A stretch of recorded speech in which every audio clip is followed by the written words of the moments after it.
개인들의 손절 물량이라든지 손바뀐 물량들을 소화를 해주고, 얘네는 어디 간다라는 거예요. 정고점대 넘어서서 다시 한번 상승 흐름들이 나올 수 있다는 겁니다. 장중에 뭐 한 8%대까지 급등이 나오고 있습니다. 제가 안녕하십니까, 주식성공TV의 강한주식입니다. 자, 오늘 우리 시장 금요일장임에도 불구하고 급반등 이어가고 있는 상황이죠.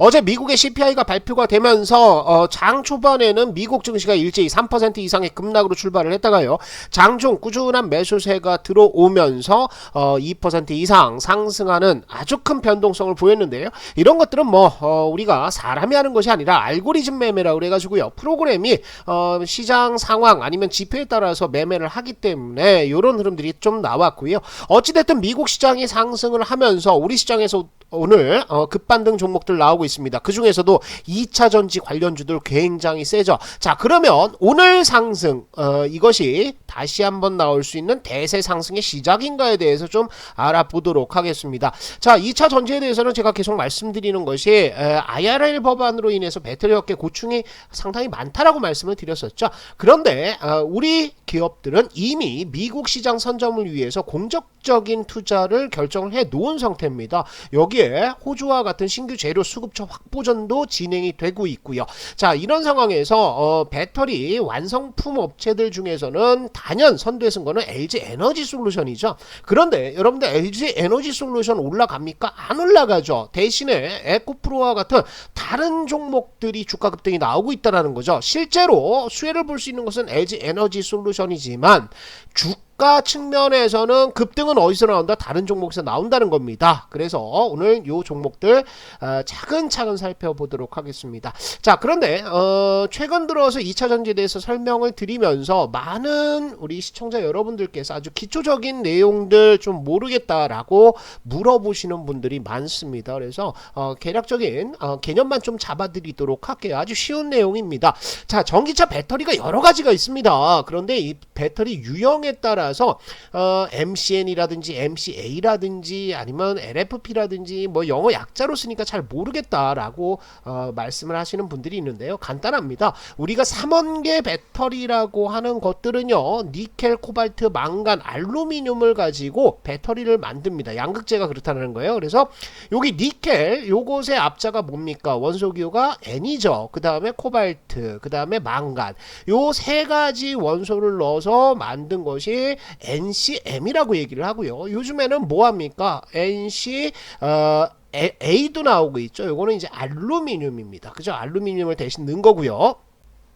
알루미늄을 넣은 것은 이제 망간의 가격이 굉장히 비싸기 때문에 상대적으로 저렴한 알루미늄을 대체로 쓰는 건데, 요게 같이 쓸 수도 있습니다. 그래서 NCMA라고도 얘기를 하는데요. 요거는 뭡니까? 망간하고 알루미늄까지 다 넣었다라는 거죠. 그래서 3원계 배터리는 이렇게 보시면 될 것 같고, 인산철이라고 하는 것은 뭡니까? LFP라고 그래가지고요, 요것은 양극재에 니켈이나 코발트, 망간, 알루미늄과 같은 소재를 쓰는 것이 아니라 철, 그 다음에 인을 넣어가지고 인산철이라고 얘기를 하는 겁니다. 주로 이제 중국 업체들, CATL 같은 업체들이 요 주력이죠. 그래서 요렇게 우리가 나눠볼 수가 있고요. 또 4680 이렇게 얘기가 나오고 있습니다. 4680이라는 것은 뭐냐면요, 요렇게 원통형 배터리라고 생각을 하시면 돼요. 원통. 이렇게 원통형 배터리를 쓰는 것은 지금까지 여러분들 건전지 쓰면 다 이런 원통형이었죠. 그래서 가장 규격화되어 있고 생산 과정도 오랜 기간 생산을 했기 때문에 상당히 저렴한 비용으로 생산을 할 수 있다, 이런 장점들이 있는 거죠. 그러면 4680은 무엇이냐? 앞에는 이제 46 지름입니다. 여기서 여기까지가 46이라는 거예요. 그 다음에 여기는 80은 뭐냐면 길이입니다. 요게 80이죠. 그래서 4680으로 부릅니다. 자, 이전까지는 2170 이렇게 얘기를 했습니다. 2170은 뭐겠어요? 조금 더 작겠죠. 그래서 요렇게 요런 원통형 배터리를 여러 개를 겹칩니다. 겹쳐가지고 요거를 셀 형태로 만들어요. 그래서 요것을 하나의 어떤 배터리로 만드는 것인데, 이 원통이 커지면 커질수록 양극재나 음극재 안에 이제 소재들이 많이 들어가기 때문에 용량이 늘어난다는 거죠. 그래서 요즘 나오는 4680 배터리는 그런 거다. 그래서 여기에는 양극재가 3원계 배터리도 들어가고 인산철도 들어갈 수가 있습니다. 자, 그리고 리튬 리튬메탈 배터리, 전고체 배터리, 이것은 뭐 차세대 배터리라고 얘기를 하는데 요거는 아직까지는 우리 시장에서 뭐 특별하게 상승 흐름들이 안 나오니까 요거 3개 정도만 알아놓으시면 될 것 같아요. 음극재는 흑연하고 실리콘이 쓰입니다. 그리고 요 음극재 납품하는 데는 제가 지난 영상에서 말씀드렸던 포스코 케미칼이 뭐 압도적인 지위를 좀 가지고 있는 상태죠. 전해질은 지금까지는 액체 형태로 들어가는데요. 지금 리튬 메탈이라든지 아니면 전고체 쪽에는 반고체 혹은 고체가 들어갑니다. 그래서 전고체라는 것이 뭐냐? 그래서 이 전해질이 고체다. 그래서 전고체 배터리다. 이렇게 얘기를 좀 하고 있죠. 자, 특징들을 보시면 삼원계 배터리는 에너지 밀도도 높고 굉장히 긴 주행 거리를 가지고 있습니다. 반면에 약점은 뭡니까? 불이 붙으면 난리 난다는 거죠. 조금 안정성에 있어서 문제가 된다. 그래서 중국 쪽에서 집중했던 것이 인산철이죠. 가격도 저렴하고요. 철과 인 요것은 상당히 많이 구할 수 있습니다. 그죠? 요거는 희귀금속이고요. 그리고 불이 잘 붙지 않기 때문에 안전하다라는 특성들이 좀 있다라는 거죠. 자, 그리고 전기차 배터리의 타입별 특성을 보시면 파우치형, 원통형, 각형 이렇게 나뉩니다. 자, 그런데 파우치형이라는 것은 뭐 이렇게 규격들을 만들어 놓은 것이 아니라 주문 받은 대로 해가지고 요 안에다가 파우치 안에다가 지금 양극재, 양극판, 음극판 넣고 전해질 넣고 분리막 넣고 그래가지고 요것을 이렇게 봉지 형태로 만든 거예요. 그 다음에 원통형은 금방 말씀을 드렸죠. 그리고 각형은 네모 박스 안에다가 넣는 건데 각각의 장단점은 있습니다. 그래서 파우치형은 부피가 작아서요. 다양한 형태. 그러니까 예를 들어서 우리가 뭐 전자기기가 있어요. 여기에 여러 가지 회로 들어가고 뭐 FPCB도 들어가고 그러는데 요 안에다가 요 그 공간에다가 맞춰가지고 배터리를 넣어야 돼. 그럴 때는 이제 파우치형 이런 걸 많이 쓴다라는 거죠. 그래서 공간 활용도에 있어서는 가장 좋은 모습을 보입니다. 자, 원통형은 아까 이제 소형 요런 원통형 전지들을 여러 개 쌓아서 하나의 배터리 팩을 만든다라고 말씀을 드렸는데 이것은 어떤 장점이 있겠습니까? 상당히 저렴하고 그리고 여태까지 레퍼런스가 많이 쌓여 있기 때문에 잘 만들 수 있고 또 저렴하게 만들 수 있다. 이렇게 보시면 될 것 같고요. 자, 각형은 알루미늄 금속 외관 요 박스예요. 요런 케이스를 만들어서 지금 요 안에다가 여러 가지 양극판, 음극판, 그 다음에 전해질 이런 것들을 넣어서 만드는 것인데 알루미늄 금속 외관 요렇게 케이스가 있기 때문에 외부 충격에 강하다라는 겁니다. 발열에도 강하고요. 그래서 요거는 중대형으로 만든다. 요렇게 생각하시면 되겠는데 원통형에 있어서는 테슬라가 가장 먼저 치고 나가고 있죠. 그리고 여기에 지금 우리나라 제조사들도 전부 다 들어가고 있습니다. SK 쪽에서도 개발 지금 진행을 하고 있는 상태고요. 자, 이렇게 보시면은 장점 아까 말씀을 드렸는데 원통형은 표준화된 크기, 그 다음에 디자인으로 대량 생산, 원가 절감 가능하고요. 공간 요구율성은 안 좋겠죠. 왜 그렇습니까? 이렇게 원통으로 만든다라고 하면 원이면 어때요? 여기 중간중간에 남는 공간들이 있다라는 거예요. 그래서 공간 효율성이 좋지 않다라는 것들이죠. 그 다음에 각형의 특징은 외부 충격이 강합니다. 그런데 이렇게 박스에 넣어놨으니까 열 관리에는 어려움 이런 단점들이 있고요. 파우치는 다양한 크기, 모양으로 제작 가능하고 높은 에너지 밀도를 가지고 있는데 자, 여러분들 대량 생산 이렇게 똑같은 것을 대량 생산하는 것과 파우치형으로 각각의 제품에 커스터마이징을 하는 것은 어떻겠습니까? 이쪽이 당연히 원가가 높겠죠. 그래서 지금은 대세는 원통형으로 가고 있다. 이렇게 생각하시면 될 것 같습니다. 자, 간단하게 이렇게 용어들을 좀 설명을 드렸고요. 자, 얼마 전에 기사가 하나 나왔습니다. 10월 13일 날 나왔던 기사인데요. 보시면은 미국 에너지부에서 IRL 해법 논의차 국내 배터리 3사를 만났다라는 기사가 나오고 있습니다. 어떤 내용인지 한번 보도록 할게요. 자, 미국 정부의 에너지부 DOE라고 부르는데요. 그 대표단들이 IRL 인플레이션 감축법과 관련해서 국내 배터리 3사 LG 에너지 솔루션, 삼성 SDI, SK 온과 일제히 면담을 진행을 했다라고 그랬죠. 그래서 어떤 흐름들이냐면 이 DOE는 자국의 전기차 산업과 2차 전지 사업들을 총괄하는 부서입니다. 그래서 여기에 찍히면 큰일 나요. 자동차 업체들. 그래서 일단 만났는데 뭐 때문에 만났냐 하면 IRL 법안에 따라서 우리나라 배터리 소재 업체들이 고충을 겪고 있다. 정부 측에서 상당히 요청을 좀 많이 했죠. 그래서 배터리 3사뿐만 아니라 이 배터리 3사의 소재를 납품하는 롯데케미칼, 포스코케미칼과 같은 소재 업체들도 일제히 만났다라고 하는데 재계에서 이번 면담의 평가는 뭐 극도로 말을 나를 아끼는 분위기지만 희망의 끈을 놓지 않고 있는 상황이다, 이렇게 얘기를 하고 있죠. 왜 그러냐면 미국 정부가 한국 기업의 고충을 외면하지 않겠다는 일종의 시그널로 해석하는 분위기다라고 하는데, 그도 그럴 것이 왜 그러냐 하면 지금 미국에서는요, IRL 법안의 내용들이 너무 강하다라는 비판들도 나오고 있는 상태입니다. 왜 그러냐면 리튬과 같은 핵심 광물 있죠. 니켈이라든지 망간이라든지 이런 핵심 광물의 중국 의존도가 너무 높다. 그래서 이 중국 의존도를 의도적으로 낮추기 위해서 뭘 합니까? 미국 혹은 미국과 FTA를 체결한 국가에서 채굴 가공한 요 원소들이에요. 저 소재들이에요. 리튬이라든지 요런 그 금속들의 비율을 일정 비율 이상, 얼마? 당장 내년에 40%입니다. 그런데 이것을 매년 10%씩 올려가지고 얼마까지? 2027년까지 80% 정도를 써야지만, 그래야지만 보조금을 주겠다, 이렇게 나오고 있는 거거든요. 자, 그런데 우리가 보도록 할게요.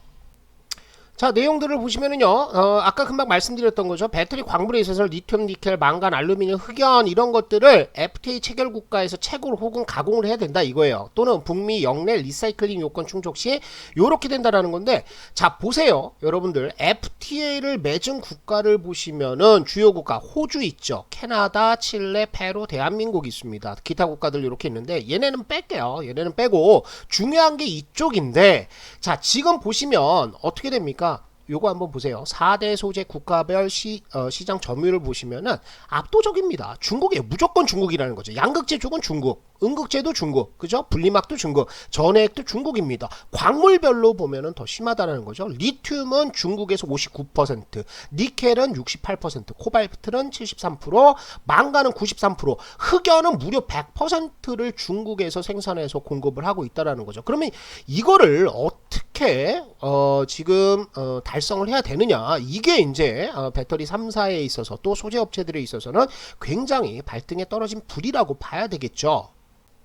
그래서 지금 뭐 배터리 3사는 여러 가지 대책들을 좀 내놓고 있는데, 가장 좋은 건 뭡니까? 미국에서 생산하는 게 가장 좋습니다. 그죠? 그래서 국내 2차전지 3사의 북미 지역 증설 계획을 보시면 2022년에는 거의 없습니다. 그죠? 그런데 이게 2023년, 4년, 5년까지 가면 LG 에너지 솔루션이 요렇게 가장 큰 비중으로 증설을 하고요. SK온, 삼성 SDI까지 북미 지역에 증설을 합니다. 자, 그러면 소재는 어떻게 되느냐? 소재 쪽을 보시면은, 자, 이게 되겠죠. 중요한 것은 채굴 비중입니다. 이거는 이제 땅에서 판다고 했어요. 광물을 파는 건데, 여기에서 가장 높은 비중을 차지하는 게 호주입니다. FTA 체결돼 있죠. 그래서 FTA 체결 국가인 호주에서 가장 많이 생산하는데, 정제해가지고 이 광물을 땅에서 파서 정제해가지고 상품화 시키는 거는 중국이 압도적으로 많다는 겁니다. 그렇다면 명확합니다. 앞으로 이제 호주와 뭔가 만나가지고 쎄쎄쎄 아니면 합의를 잘 해가지고 호주에서 이 정제까지 진행을 하는 것들이 굉장히 필수적이라는 거죠. 자, 보시면은요, 리튬뿐만이 아니라 니켈도 역시나 마찬가지입니다. 니켈은 인도네시아 쪽입니다. 인도네시아에서 36% 비중으로 채굴이 되고 있는데요.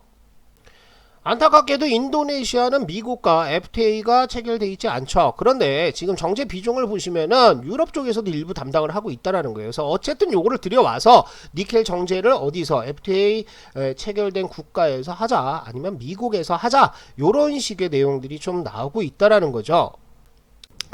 자, 그래서 우리나라 지금 배터리 완성품 업체들과 소재 업체들이 어떻게 대응을 하고 있냐, 다시 한번 좀 세부적으로 살펴보면 이런 얘기 나오고 있죠. 1월달에 나왔던 기사인데요. 미리 움직이고 있었습니다. K배터리 3사가 미국 전기차 영토 전쟁 시작됐다라는 기사가 나왔는데, 이렇게 미국에 진출을 하고 있습니다. 그 진출하는 내용들 조금 자세히 보시면은 LG 에너지 솔루션은 미국 제너럴 모터스, GM, 그 다음에 스틸란티스에 이어 일본 혼다와 합작 공장을 설립을 추진을 하고 있어요. 그래서 가장 적극적인 투자 나서고 있다. 그래서 우리가 영상 초반에 LG 에너지 솔루션이 가장 공격적으로 투자하고 있다, 그래프를 좀 보여드렸죠. SK온도 상당히 빠르게 따라오고 있습니다. 파트너는 누구? 파트너는 포드를 정했습니다. 그래서 미국 내 배터리 설비 투자 역사상 최대 규모의 배터리 공장을 건설 중에 있습니다. 삼성 SDI는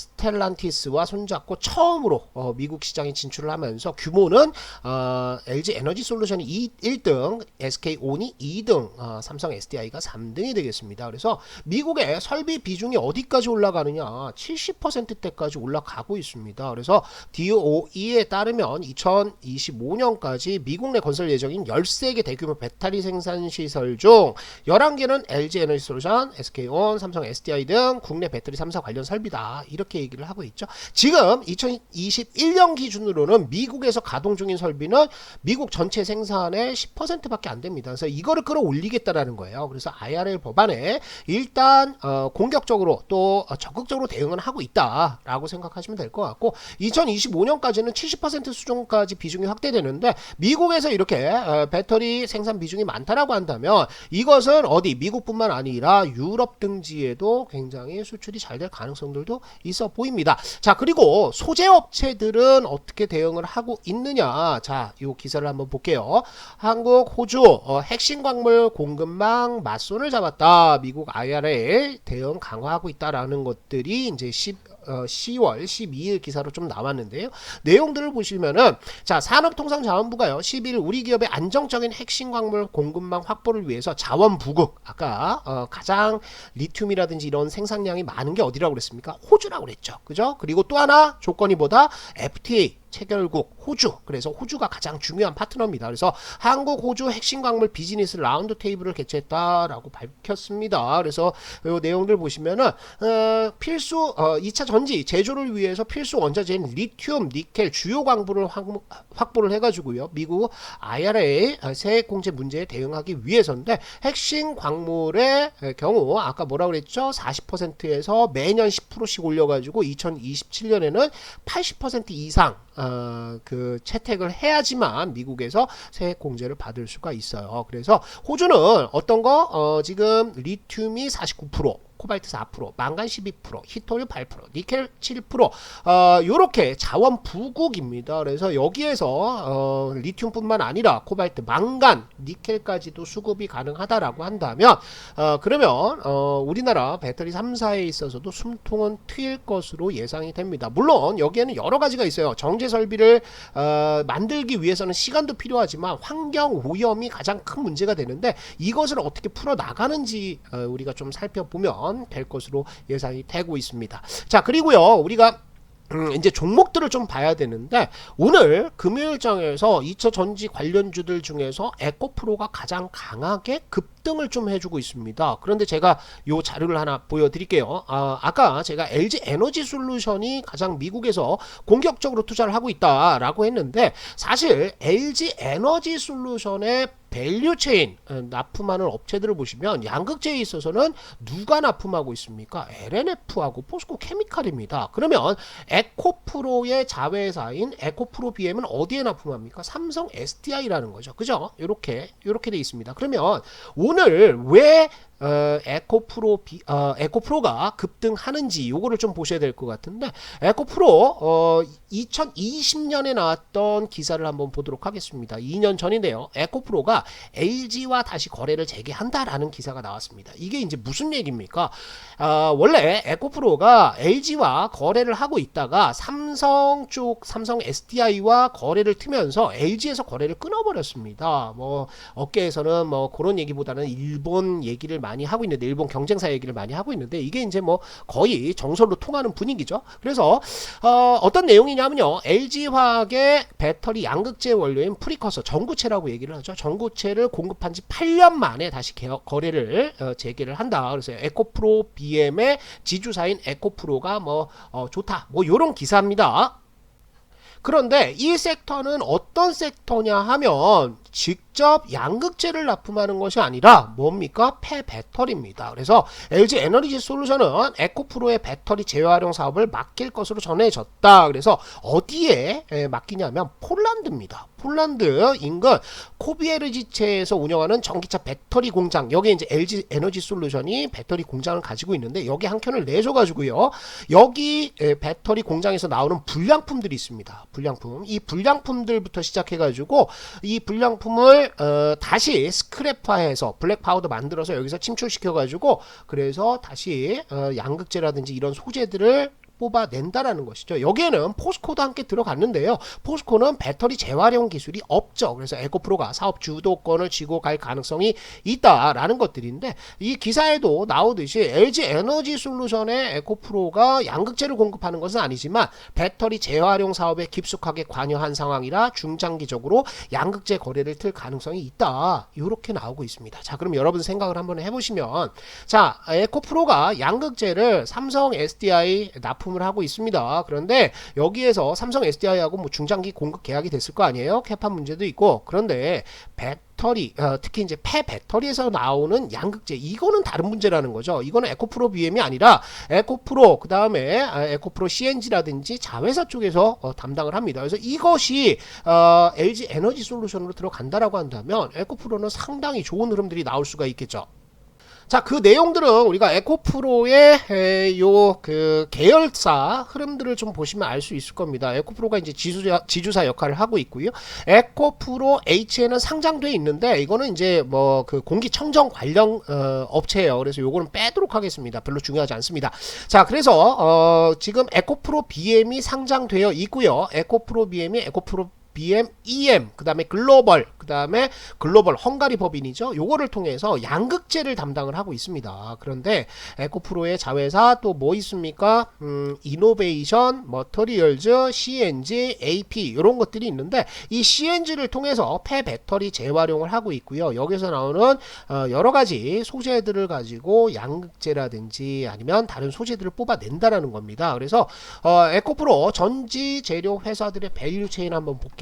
요거 보시면은, 자, 요렇게 에코프로 CNG에서 폐배터리, 폐스크랩을 해체를 해가지고요, 이거를 블랙 파우더를 만든다고 그랬죠. 그래서 여기서 침출 여과 과정 거쳐서 요렇게 용액들을 뽑아냅니다. 그래서 폐양극재에서도, 그러니까 불량품들이죠. 요거는 불량품, 여기에서 침출 여과 과정을 통해서 MCP라든지 LS 용액을 뽑아내서 이것을 가지고 어디 에코프로 머티리얼즈로 가서요, 여기서 황산화 공정, 그래서 전구체를 만들고요, 여기서 에코프로 이노베이션에서 수산화 리튬으로 뽑아낸다. 그래서 요거를 가지고 뭐 양극재로 만들어서 에코프로 BM이나 에코프로 EM에서 공급하는 요런 형태인데, 자, 그렇다면 여러분들 생각을 한번 해보시면은요, 지금 에코프로가 폐배터리를 처리할 수 있는 공장이 어디에 있습니까? LG 에너지 솔루션 폴란드 공장 옆에 붙어 있다는 거죠. 그러면 여기에서 나온 것들을 가지고 에코프로 BM이 지금 이거를 삼성 SDI에 납품을 할 것이냐? 그게 아니라는 거죠. 그래서 삼성 SDI가 아니라 여기에서 LG 에너지 솔루션으로도 납품을 한다라고 했을 때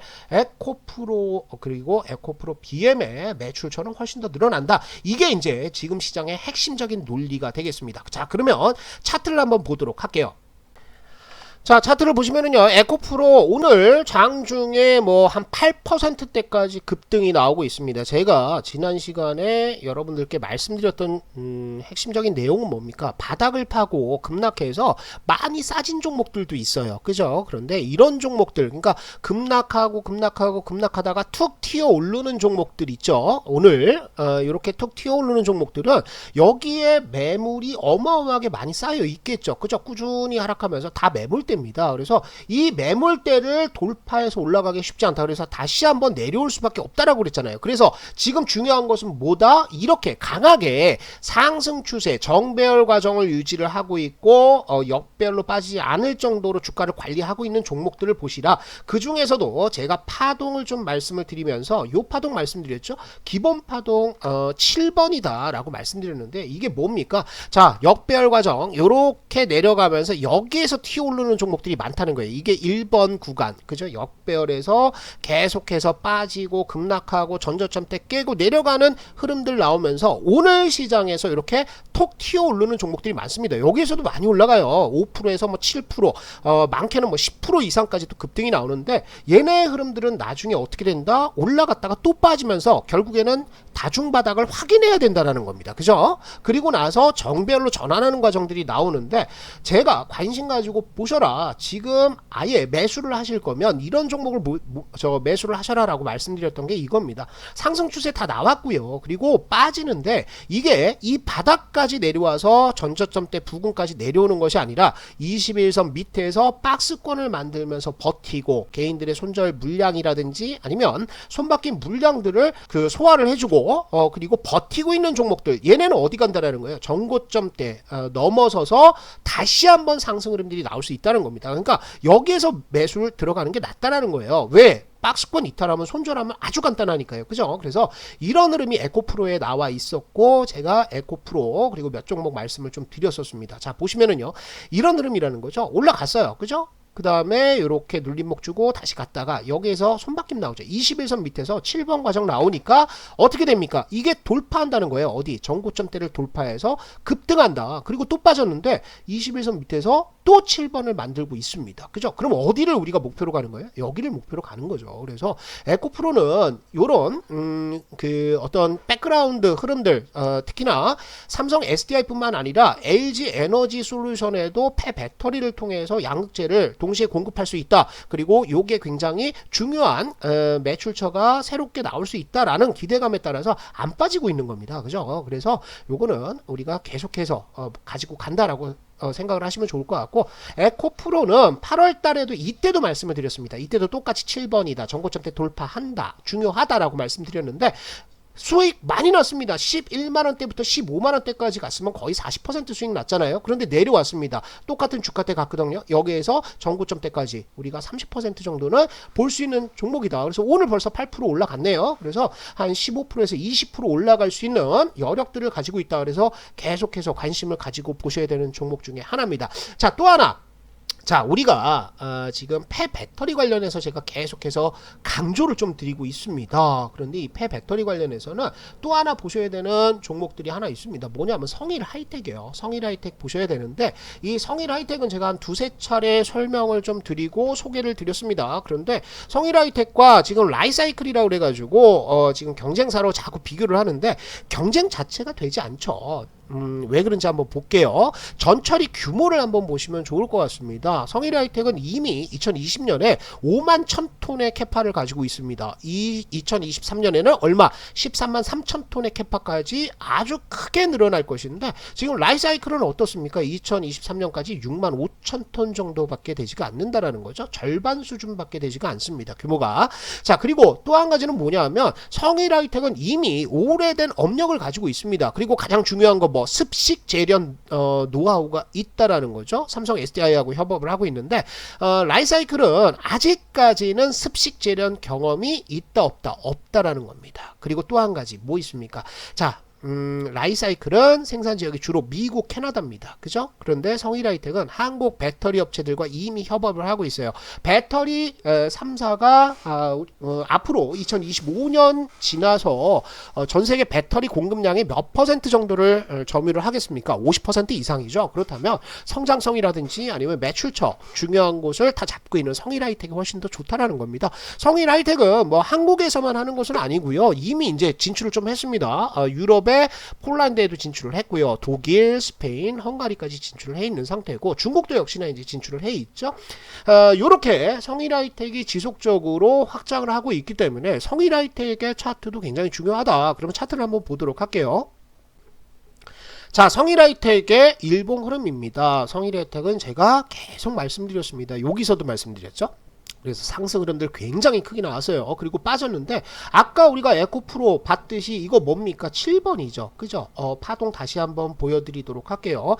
여기가 왜 중요하냐 하면 이런 겁니다. 상승 흐름들이 아주 굉장히 크게 나왔어요. 크게 나오고 나서 이만큼 나왔다면 얘가 죽어야 되거든요. 주가가. 근데 죽지 않고 누가 받고 있다라는 겁니다. 왜 그러냐면 통상적으로 이런 종목들은 기관이나 외인들이 많이 산 종목에서 이런 흐름들이 잘 나옵니다. 그래서 어떤 기관도 여러 주체가 있죠. 여러 주체 있는데 어떤 기관 하나가 나간다고 해서 나머지 업체들이 같이 나가는 게 아니라 어떻게든 주가를 올려야 된다는 거죠. 그래서 여기서 매수하는 겁니다. 매수해서 또 갔다가 올리고요. 또 갔다 올리고. 그래서 고점에서 이런 종목들은 고점에서 올라가다가 더 이상 상승세가 나오지 않고 요렇게 횡보하는 구간이 나온다라고 하면 그때 이제 팔면 되는 거죠. 그런데 아직까지는 그런 흐름이 아니라는 거죠. 왜 그렇습니까? 자, 보세요.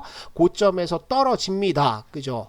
매물 나오고 쭉쭉쭉 밀려 내려왔는데 여기서 다시 박스권 만들면서 금방 보여드린 파동의 7번을 만들고 있다는 거죠. 그러면 여기에서는 기관들에서는 어떻게든 매수를 할 겁니다. 그죠? 그리고 또 한 가지 성일하이텍의 특징을 말씀드리면 얘가 상장된 이후 얼마 되지가 않아 가지고요. 지금 코스닥 150에 편입이 안 돼 있습니다. 근데 성일하이텍이 코스닥 150에 편입이 된다라고 하면은 요거 비중 채워야 돼요. ETF라든지 펀드 쪽에서. 그러면 코스닥 150 편입이 되면 좋은 점은 기관들이 포트 비중을 채워야 되기 때문에 매수가 들어온다 이거고요. 또 한 가지는 코스닥 150은 뭐가 가능하죠? 공매도가 가능합니다. 그래서 공매도 공포에 좀 떨어야 되는데 이게 언제 바뀝니까? 12월 달에 바뀝니다. 그죠? 그럼 12월 달까지는 미리 선제적으로 매수 들어오는 기관들의 매수 물량에 따라서 많이 올려놓을 수 있어요. 그래서 우리가 그거 걱정하지 말고 좀 들어가자라고 하는 것들이고, 요렇게 7번 나오면은 제가 목표는 어디라고 그랬습니까? 정고점대 부근이라고 그랬죠. 그래서